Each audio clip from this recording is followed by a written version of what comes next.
پہاڑوں کے پار ایک خوبصورت پرستان میں ایک ایسی پری نے جنم لیا جس کے پیر نہیں تھے۔ اس پری کا نام نورین تھا۔ نورین کی ہمیشہ سے یہ خواہش تھی کہ کاش اس کے بھی پیر ہوتے اور وہ بھی آسمان میں الفاڑ سکتی، لیکن چونکہ وہ باقی پریوں سے مختلف تھی اس لیے اس کی کوئی دوست نہ تھی۔ وہ اکثر اکیلی رہتی اور وقت گزارنے کے لیے پھولوں کے ساتھ کھیلتی، لیکن پرستان کے حالات اس وقت بگڑنے لگے جب ایک ظالم پری سحرنا نے وہاں کی ملکہ کو اغوا کر لیا۔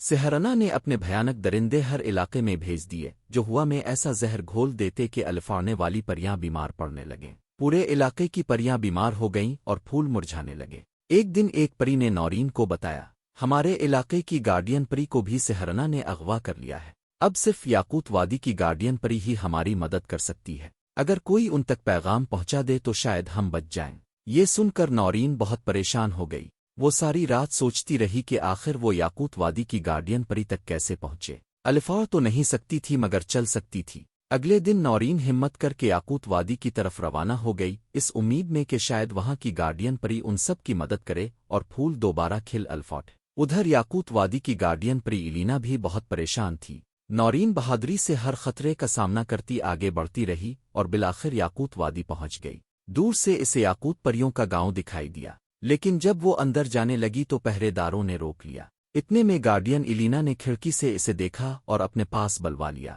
نورین نے ایلینا کو ساری کہانی سنائی۔ ایلینا اس کی ہمت سے بہت متاثر ہوئی اور اسے نیلا تعویذ بطور امانت دے دیا۔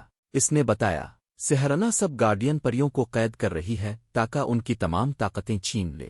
ملکہ جو اس کے محل میں قید ہے اس کی طاقت بھی وہ حاصل کر لے گی اور پھر پرستان میں قیامت برپا ہو جائے گی۔ ایلینا نے نورین کو کچھ نصیحتیں کی اور آرام کے لیے بھیج دیا، مگر جیسے ہی ایلینا کمرے سے نکلی سحرنا کے درندے دھمکے اور اسے بھی قید کر لیا۔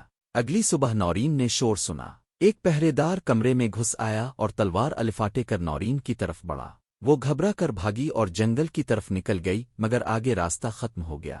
وہ چھلانگ لگانے ہی والی تھی کہ ایک خوبصورت مرفو نامی تتلی پری نے اسے بچا لیا اور محفوظ مقام پر لے گئی۔ نورین نے مرفو کا شکریہ ادا کیا اور ساری حالت بتائی۔ مرفو اس کی مدد پر تیار ہو گئی۔ دونوں ایک گاؤں کی طرف چل پڑے، مگر راستے میں زہریلی ہوا کی وجہ سے مرفو بیمار ہو گئی۔ نورین نے فیصلہ کیا کہ آگے کا سفر وہ اکیلے کرے گی۔ وہ ایک دریا پار کر کے ایک جدید پریوں کے گاؤں پہنچی جس کے بارے میں ایلینا نے بتایا تھا۔ وہاں ایک پری نے نورین کے ہاتھ میں پہنا ہوا تعویذ پہچان لیا اور اسے ایک گھر تک لے گئی۔ وہ گھر روزیتا کا تھا۔ نورین نے روزیتا کو سب کچھ بتایا۔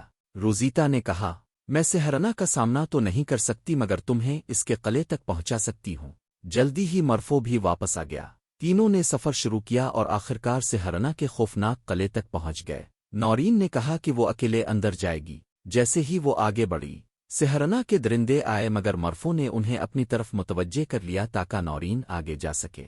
نورین قلعے کے اندھیروں میں داخل ہوئی اور سیڑھیاں چڑھتے ہوئے اس جگہ پہنچی جہاں قید پریاں تھیں۔ وہاں سحرنا نے اس کا استقبال کیا اور کہا، مجھے تمہارا ہی انتظار تھا۔ ایلینا نے اپنا سارا جادو تعویذ میں ڈال کر تمہیں دیا ہے جس کی وجہ سے میرا منصوبہ رک گیا۔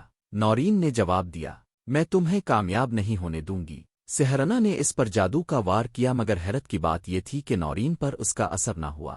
سحرنا سمجھ گئی کہ بغیر پیر والی پری پر بارہ جادو اثر نہیں کرتا۔ وہ فوراً اسے لالچ دینے لگی۔ اس نے جادو کے زور سے نورین کو خوبصورت نیلے پیر دے دیے۔ نورین خوش ہو گئی۔ سحرنا نے کہا، یہ پیر ہمیشہ کے لیے تمہارے ہو جائیں گے اگر تم یہ تعویذ ایلینا کے گلے میں ڈال دو۔ نورین نے تعویذ ایلینا کے گلے میں ڈال دیا۔ اسی لمحے سحرنا سب پریوں کی طاقتیں کھینچنے لگی۔ ایلینا نے نورین کو اس کا مقصد یاد دلایا۔ نورین نے ہمت کر کے تعویذ اتارا اور سیدھا سحرنا کے دل پر مار دیا۔ سحرنا کا جادو ختم ہو گیا اور وہ غائب ہو گئی۔ اس کے دیے ہوئے جادوئی پیر بھی غائب ہو گئے۔ پورے پرستان میں خوشی کی لہر دوڑ گئی۔ ملکہ کو رہائی ملی اور اس نے نورین کا شکریہ ادا کیا۔ اس کی بہادری کے صلے میں ملکہ نے اسے ایک نیا جادوئی تعویذ دیا۔ تعویذ سے روشنی پھوٹی اور اچانک نورین کے اپنے خوبصورت نیلے پیر نکل آئے۔ اس دن کے بعد پرستان میں ہمیشہ خوشیاں اور روشنی قائم ہو گئیں۔